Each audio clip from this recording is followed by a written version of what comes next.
Good morning students. तो देखिए हमारा जो टॉपिक चल रहा था एब्जॉर्प्शन का, फैक्ट्री ओवरहेड हमने कर लिया था, एब्जॉर्प्शन ऑफ फैक्ट्री ओवरहेड। उसके बाद देखिए नेक्स्ट आता है accounting and absorption of office and administrative overhead, है ना, एडमिनिस्ट्रेशन ओवरहेड।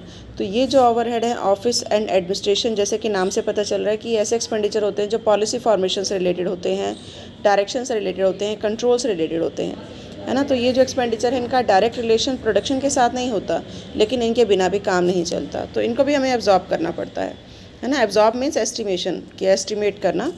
तो अब देखिए इसका जो एस्टिमेशन है वो किस बेस पर होगा।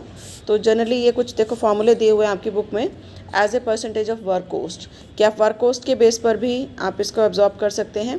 सबसे पहला टोटल एडमिनिस्ट्रेटिव ओवरहेड जितना हुआ divided by total work coast into 100, है ना। यह वर्क्स ओवरहेड के बेस पर भी हो सकता है, total administrative overhead divided by works overhead into 100, और as a cost of per unit produce पर भी हो सकता है, जितने यूनिट्स आपने प्रोड्यूस की, है ना। जैसे उसमें लास्ट मेथड था production unit method. Total administration expenses divided by total unit produced, इस तरीके से भी आप निकाल सकते हैं, या ग्रोस प्रॉफिट भी बेस हो सकता है। बट जो मेन आइडियल मेथड है उसमें फर्स्ट वन है, as a percentage of work coast, कि अगर आपको कुछ नहीं दे रखा क्वेश्चन में तो आपने वर्क कोस्ट वाला ही यूज़ करना है, और टोटल एडमिनिस्ट्रेटिव ओवरहेड को वर्क कोस्ट से डिवाइड करना है और परसेंटेज निकालनी है, फिर इसके बेस पर आप एस्टिमेट लगा सकते हैं। तो ये था हमारा कुछ ऑफिस एंड एडमिनिस्ट्रेटिव ओवरहेड का। उसके बाद देखिए सेलिंग एंड डिस्ट्रीब्यूशन ओवरहेड। अब देखिए सेलिंग ओवरहेड कौन से होते हैं, तो सेल को बढ़ाने के लिए किए जाते हैं, है ना। तो selling cost is the cost of seeking to create and stimulated demand, कि डिमांड को बढ़ाने के लिए, सेल को बढ़ाने के लिए जो एक्सपेंडिचर किए जाते हैं वो कहलाते हैं सेलिंग एक्सपेंडिचर और सेलिंग कॉस्ट। इसी तरह से डिस्ट्रीब्यूशन कॉस्ट, ये कॉस्ट है of sequence of operation which begin with making the packed product available for dispatch, कि आपने जब डिस्पैच करना है गुड्स को तो उससे रिलेटेड जो खर्चे किए जाते हैं, है ना, जिसमें कार्टेज का या जो कैरेज का एक्सपेंडिचर है, या वैन का एक्सपेंडिचर है ना, उस तरह के जो एक्सपेंडिचर हैं, या जो पैकिंग का एक्सपेंडिचर है, ताकि जो मतलब परचेजिंग है कस्टमर के लिए वो इजी हो जाए, उसको कैरी करना इजी हो जाए। तो इस तरह से जो पैकेजिंग के जो एक्सपेंडिचर हैं वो भी हमारे केस में आते हैं डिस्ट्रीब्यूशन में।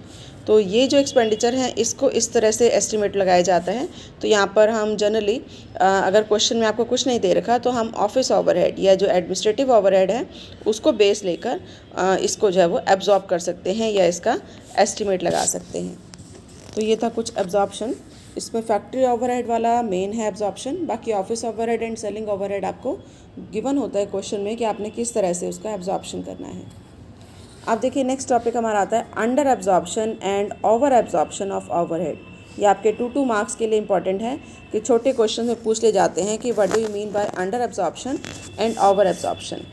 तो देखो नाम से पता चल रहा है अंडर एब्जॉर्प्शन मीन्स आपने एब्जॉर्ब कम कर लिया, एब्जॉर्ब मीन्स एस्टिमेट, आपने कम लगा लिया जबकि एक्चुअल उससे ज़्यादा था, है ना। If the amount of applied overhead on pre determined rates और amount absorb is less than the overhead actually incurred, जो आपने एक्चुअली इनकर किया, क्योंकि ये एब्जॉर्प्शन मीन्स आप एस्टिमेट लगा रहे हैं कि आपका एक्सपेंडिचर इतना होना चाहिए, अब हुआ कितना आप उससे कंपेयर करेंगे। तो आपने सोचा था कि अमाउंट आपका आना चाहिए, एक्सपेंडिचर होना चाहिए 5000, लेकिन हुआ वो 7000, तो ये क्या है, अंडर एब्जॉर्प्शन, कि एब्जॉर्प्शन गलत हो गई, कम हो गई, है ना।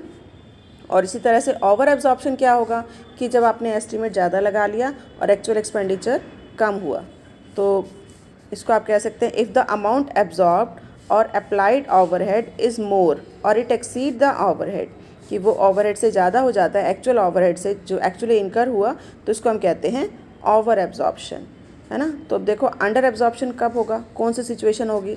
तो ऑब्वियसली आपने जो एक्सपेंडिचर है उसका एस्टिमेट आपने जो है वो ज़्यादा लगा लिया, है ना, या जो एब्जॉर्ब्ड अमाउंट है is less than the actual expenditure, कि आपका जो एब्जॉर्ब अमाउंट था वो कम हो गया एक्चुअल से, एक्चुअल ज़्यादा हो गया, या production is less than estimated, जितना आपने सोचा था उतना प्रोडक्शन हुआ ही नहीं, है ना। जितने घंटे आपने सोचा था काम होगा उससे कम घंटे काम हुआ, तो इसकी वजह से अंडर एब्जॉर्प्शन हो सकता है।